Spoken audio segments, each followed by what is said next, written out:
Born92 here. I'm here with who? Gage. Yo, Gage, it's been a while to talk to you, man. What to say? Congrats on the top 16 at your regional on the remote. Unfortunately, you were so close, making top 8. But you were playing a really cool. You've been playing a really cool deck, so I'm glad it's not no fire deck, no Yubel. It's something different. And what are you playing today? I played Mermail. Yo, crazy Mermail got support, and yeah. All right, ready when you are, man.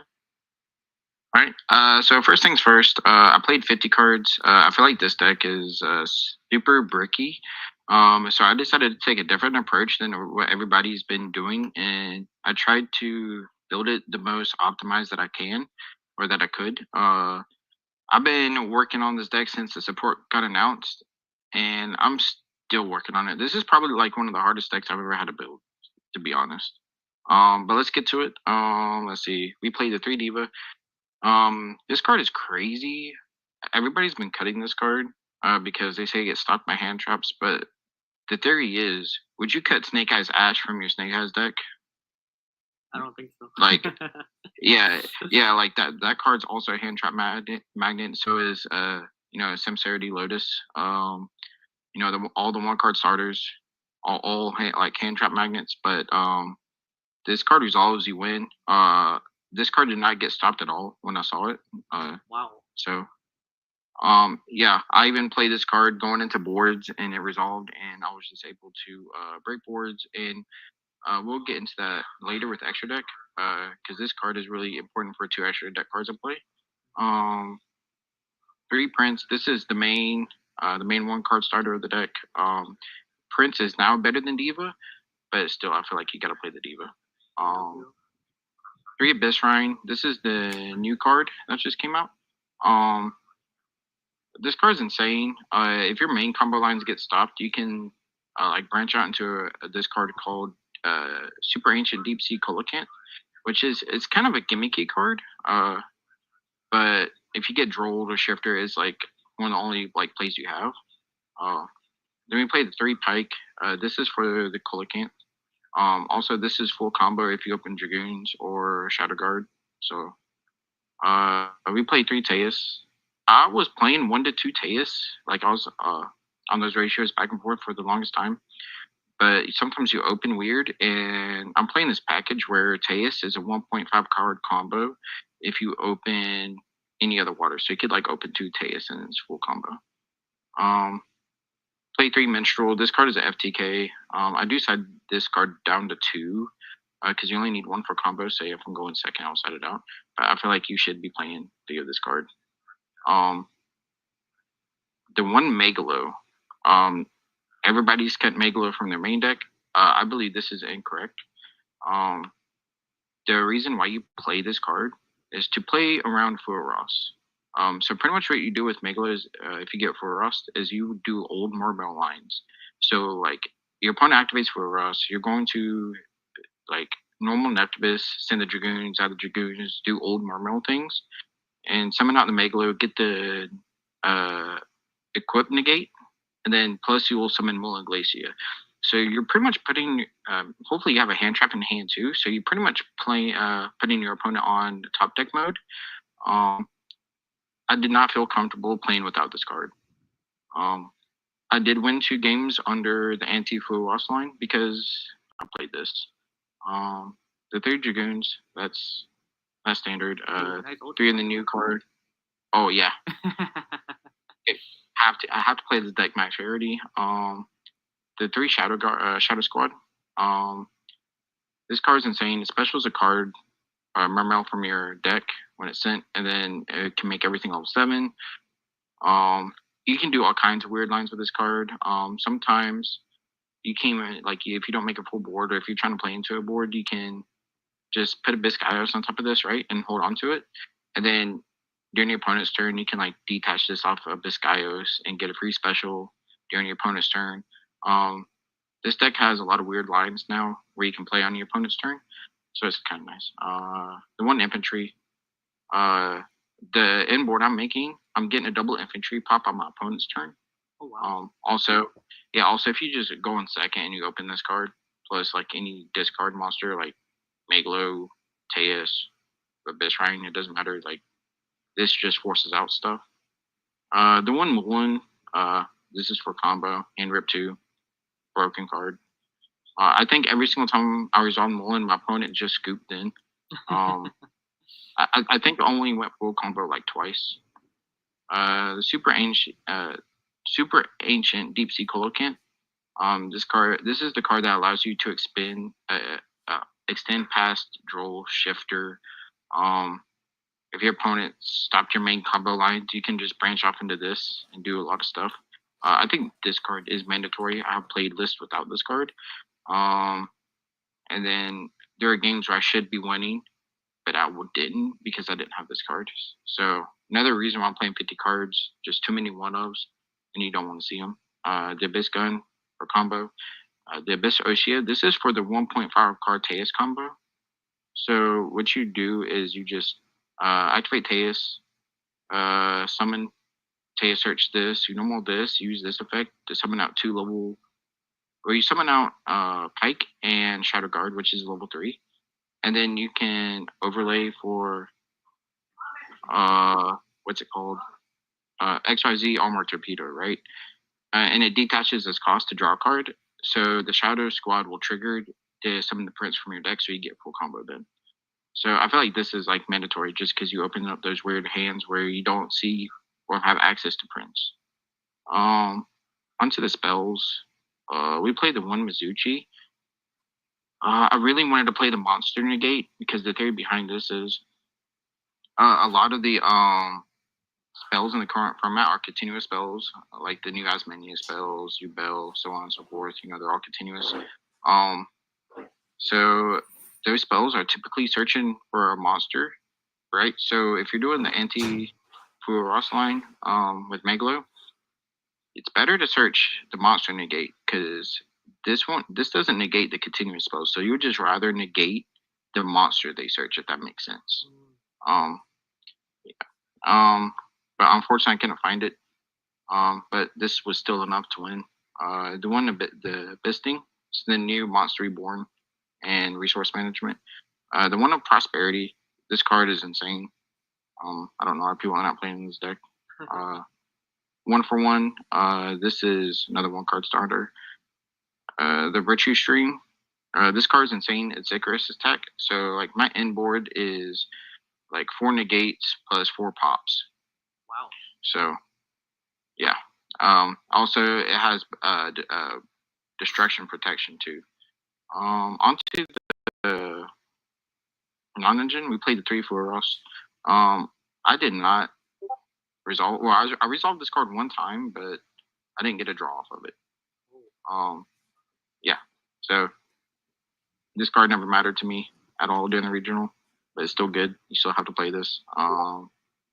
3 Ash. Let's see. 3 Imperm. I don't think I saw Imperm.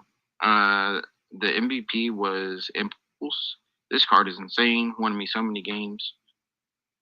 And then the 3 Talents.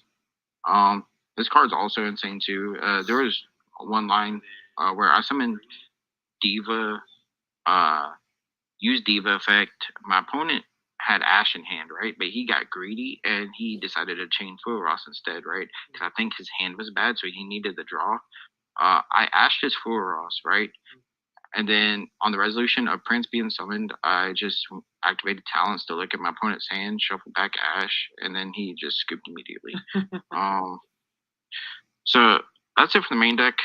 You want to do the extra deck or side deck? Yeah, before I get into the extra deck and side deck, will you change anything about your list if there were 50 cards, by the way? My list was perfect. I really wish I could play 40.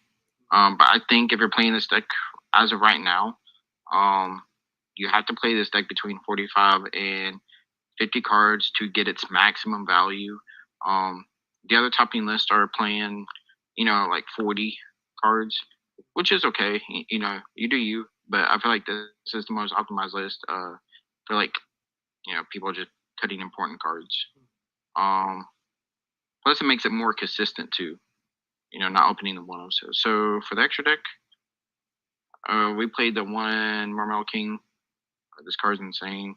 Just being able to re-equip your stuff or your spell negate or get back follow up over and over again and then non-targeting is crazy. The one Bisslacia, everybody hates this card. I love this card. I always make sure it's a part of my inboard because I came up with a line that plays on the opponent's turn that gives you a custom follow-up hand. So even like if your opponent like dark rulers your board, it doesn't matter because I have like 8 cards in hand, right? So they can't kill me. I just get back everything I need, and then I just kill them on the clapback, right? So this card's insane. Coral Anemone. I'm back and forth between 1 and 2 copies of this card. This card is a Monster Reborn. It's really important for combo, but it also comes back for grind game or so on. Now, I'm the only person doing this right now, and I've been trying to preach this, but I'm playing Relinquished Anima. Oh, yeah. This Relinquished Anima. Yeah. So this deck waterlocks you, okay? But there are key points where you need like spot removal, right? Some of this maybe 3 or 4 out of like 10 games per se. I don't use it too often, but it does come up. For example, in one match, my opponent had Finner in the extra monster zone. So I normal summoned Prince. I didn't use the effect. I just linked off Anima, took Finner, and then I had Teus and Shadow Guard in hand. So I just activated Teus, did Shadow Guard, and just continued playing. Oh wow. Yeah. So this does come up. I just feel like it's super important. And then I'm also playing the SB. So like if you open like Teus as an extender or like Diva, you can normal Diva some of the Prince. Use Prince to search your follow up, right? For the cards that actually like waterlock you. And then you can like link Prince off for Anima, and then you can use Diva and Anima to go into SP to help start picking apart the board, and then you can just like extend from there. So everything I'm playing has a purpose in this deck. The one Zelantis, I Zelantis so many times. This card is just absolutely bonkers. You waterlock yourself in this deck, so yeah, when you resolve this card, you just OTK. That's crazy. The 2 Toad for combo. The 2 Bahamut for combo. The 1 Abyss. This card maybe was like a part of my inboard like once. But it's really good in simplified game states. But I normally just use it for combo, and if you need it again, you can just use the Abyss Sting equip to shuffle it back. The 1 Armor Torpedo for combo. The 1 Poseidra for combo. Because this is Flame Burge, but it summons back 3. This card is also an OTK machine, so you can like it does a non-target bounce 3 and sends for cost from deck, and detaches 2.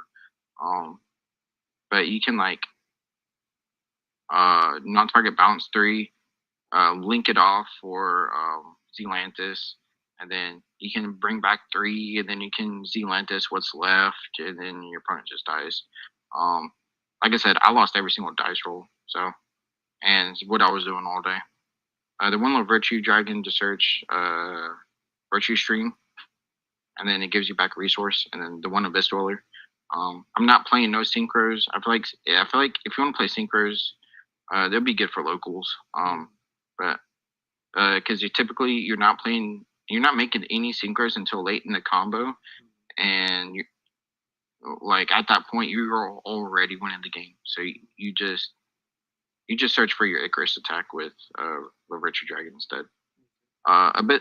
Abyss Dweller is insane.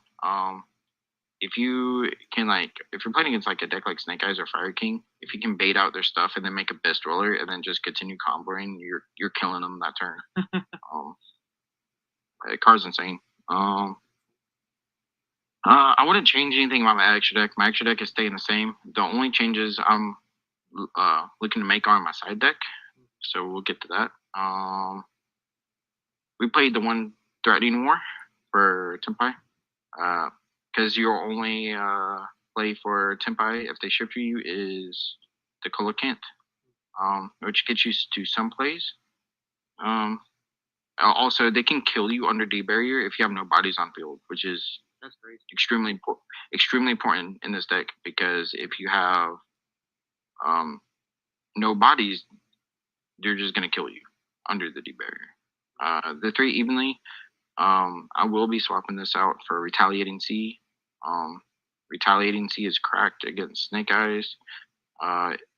And this deck can remove Retaliating Sea pretty easily because you can just like normal summon a Dragoons overlay for Abyss Dweller, then use Abyss Dweller's effect, detach the Dragoons, and then just do whatever you want.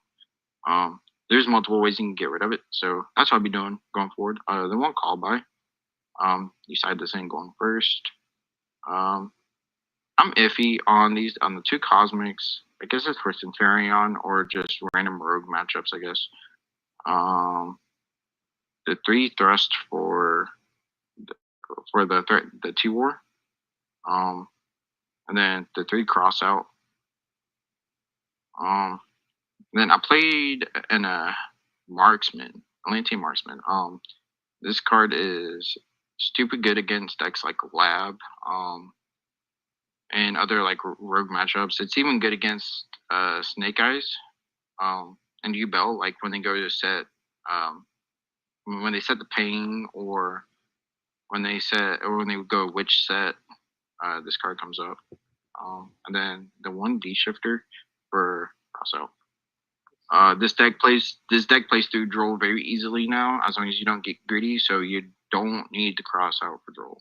Oh wow, I did not know about that part. Okay, good to know. Good to know. Yeah. And would you think anything about your side at all? Yeah, so we will be replacing the three evenlies for Retaliating Sea. And that's it. Do you remember what was your matchup during the remote region? Yes. And that's it. Let me get my notepad. Yes. Wow, I have so many matches in this notepad. Let's see. You good.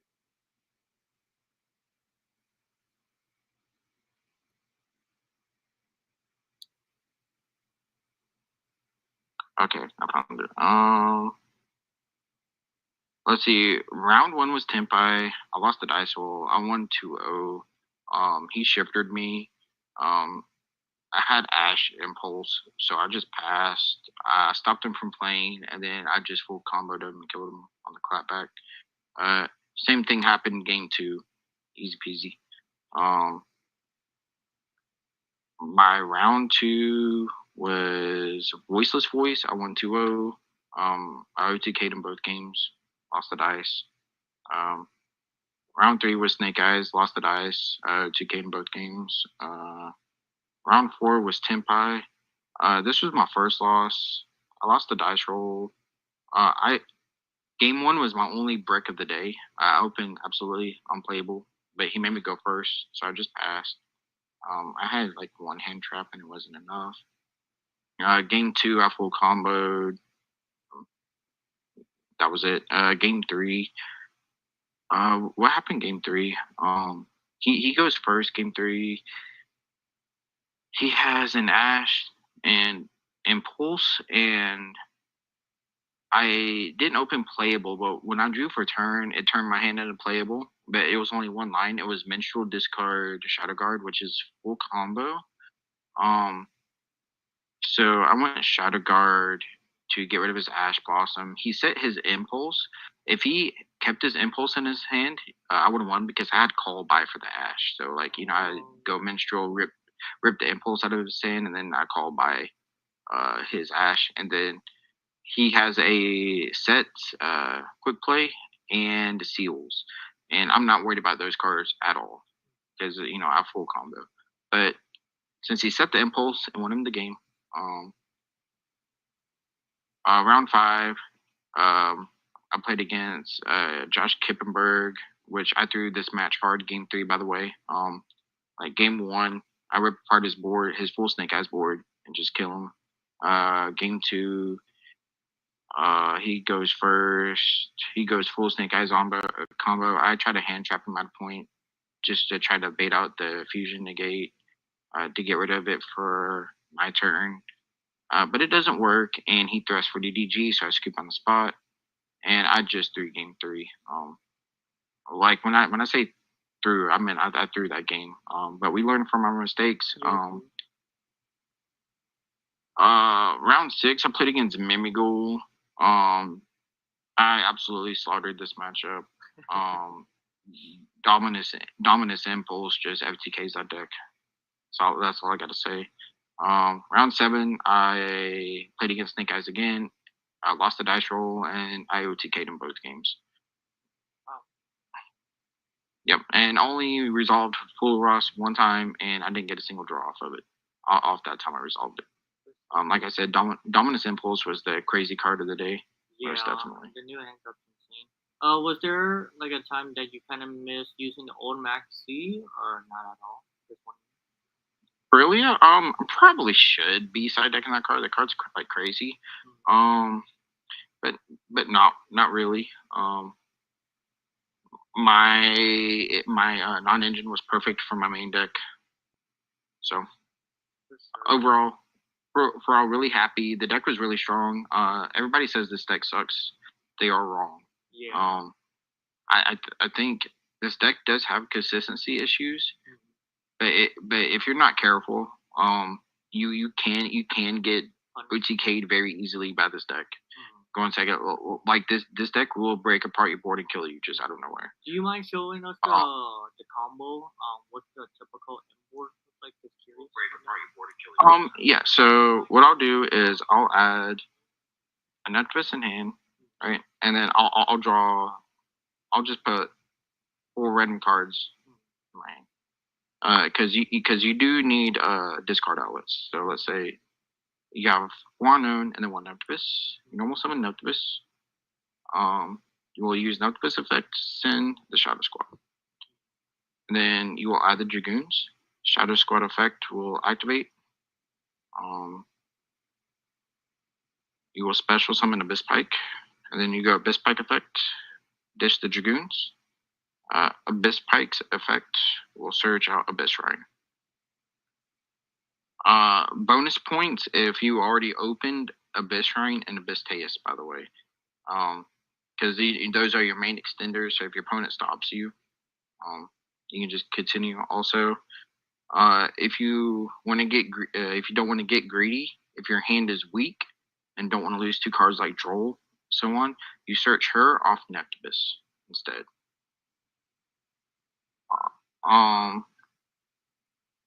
So now Dragoon's effect will activate. You're going to search Deep Sea Minstrel. I apologize, that was an alarm going off in the background. So after the Dragoons resolves, you're going to activate Abyss Shrine, sending the Noctibus's cost to search an Abyss Teus. Now the Noctibus will trigger Engrave, target Dragoons to special. Right. So here you have only summoned 3 times. You will make Bahamut Shark. And then you can go Bahamut Shark effect, detach the Dragoons, summon the Toad. We will go Dragoons effect. You search the most broken card in the deck here.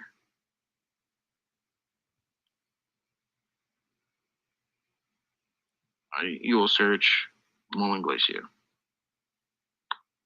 Now you activate Abyss Teus, discarding the Minstrel, and then activate Abyss Teus. Here you search your Abyss Cone.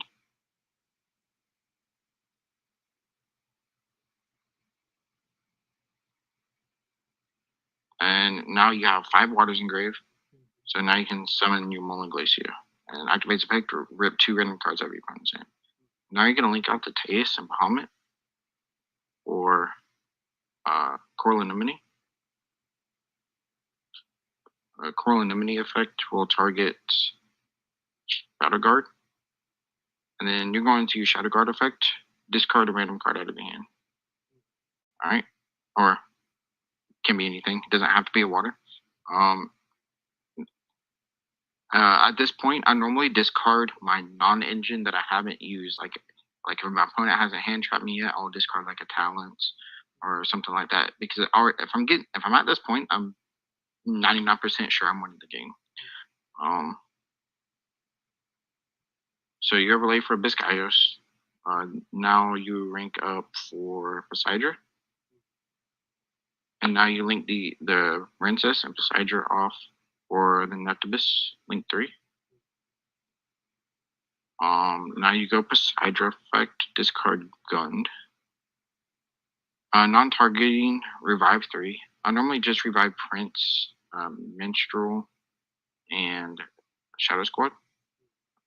Yeah, there it goes. And then new chain links.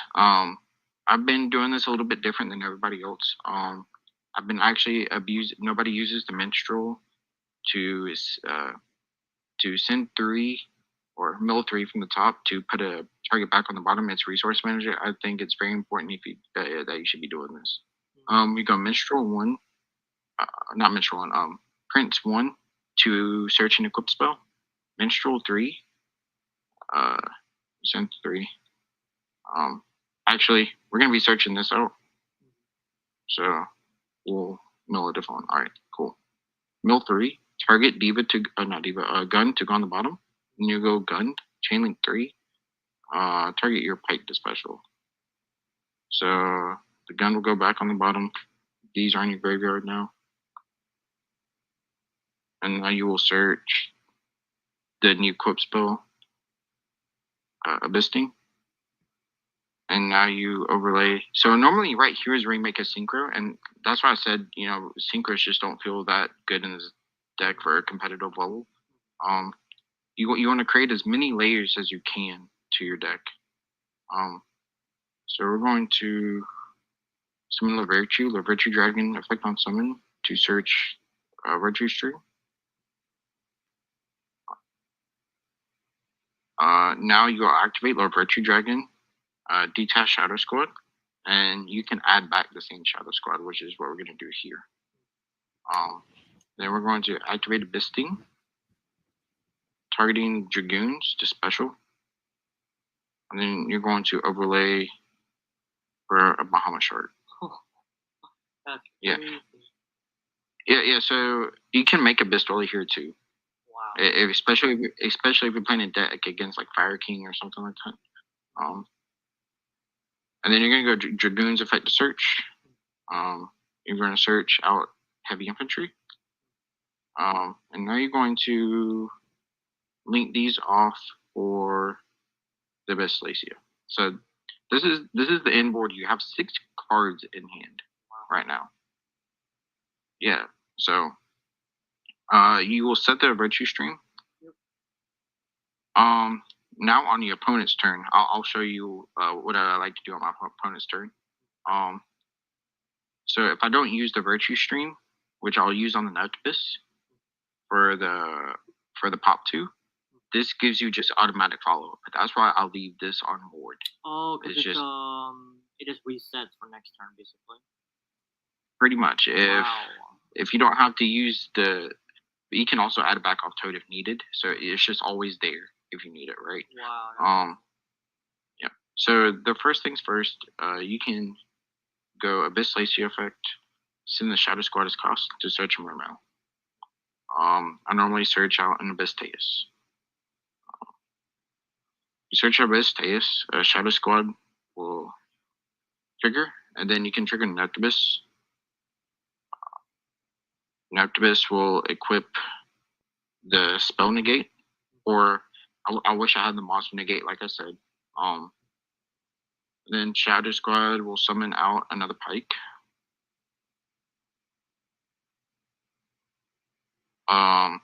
Pike effect to search, you're going to send heavy infantry. And now since you put back your gun, you can search your gun back out here. For just following up businesses. Yeah, just for like some kind of follow up, or you search out another Abyss Shrine. It's like either or. That's infantry effect. That's a terrifying field. Infantry effect will trigger to pop a card. And now, what you can do is you can toad negate something, right? And now you can add back heavy infantry, right? And now when your opponent tries doing something, whatever, you can use Abyss Shrine Engrave. That's my side deck. Banish yourself and send a water, or not a water. It can be any card actually. That's broken. What the heck? Yeah, you send that. You draw a card, and then now a heavy infantry effect will trigger to pop a card. And then you get 2 more pops. You can keep the Nautilus now if you like, and then you get a toad negate, and then you can add back whatever at this point. Like you can add back a dragoons. So yeah, like you're starting, like you draw for turn 1, 2, 3, 4, 5, 6, 7. You're starting with 8 cards in hand. Wow. For crap back. So that's good. What you say? Congrats on getting top 16. Unfortunately, you were super close. You will get a top 8. It happened. And before ending this video, do you want to give any shout outs, by the way? Huge shout outs to everybody in the Mermail group. Just everybody coming together, deck building. I know everybody's not on the same page as far as like deck building, but we've gotten tops, and it's just because of us sticking together and coming up with ideas. Shout out to my team ACG. They really helped me with this deck. They were helping me pitch me ideas that I wasn't seeing also as well. Shout outs to my girl, always supporting me. I couldn't run a TCG player business without her. I couldn't run the team without her help. She's half the owner, so she's always helping me with everything. Shout outs to you and your YouTube for filming this for me. Shout outs to Toon Gaming for helping me get this deck max rarity. And being the best locals. Shout out to Demetrius Moore. He's been one of my main testing buddies. You know what? Just shout out all the Greenbow guys, man. Because they've done so much for me. But that's it, man. Heck yeah. And also check out his YouTube channel, Alien Card Games. He also recently started a YouTube channel, so you guys do love competitive Yu-Gi-Oh! He also do it on his channel. And will we be seeing you at YCS Anaheim coming up? You will, and I think I feel really comfortable taking this deck. It's actually this or Flunder. I've been working on that deck too, and that deck is crazy in a full Ross format. But right now I'm really in love with this deck at the moment. So we'll see. For sure. Your boy Cyberhorn92 is signing out. Thank you.